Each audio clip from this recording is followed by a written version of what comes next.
Rana Amir Hamza, Punjab CCD news HD से। Khanewal police की बड़ी कामयाबी। DPO खानेवाल इस्माइल खाड़ की क़यादत में SHO थाना सिटी राशिद नदीम जाट की दबंग कार्रवाई। खानेवाल पुलिस ने जराइम पेशा अनासर के खिलाफ एक खतरनाक अहम कार्रवाई करते हुए खतरनाक हैदर उर्फ हैदरी डकैत गैंग को गिरफ्तार कर लिया है।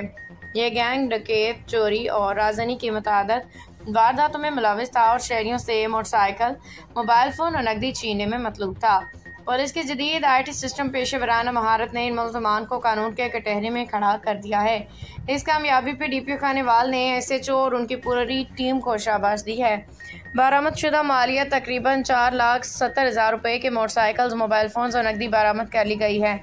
अहम कामयाबी इस गिरफ्तारी से डकैती, चोरी, राजनी के 11 मुकदमा ट्रेस हुए हैं। खानेवाल पुलिस का आज़म है कि वह जराइम के खिलाफ जंग जारी रखेगी और शहरियों को तहफ़्फ़ुज़ फराहम करेगी। Report Rana Amir Hamza, Punjab CCD news HD से।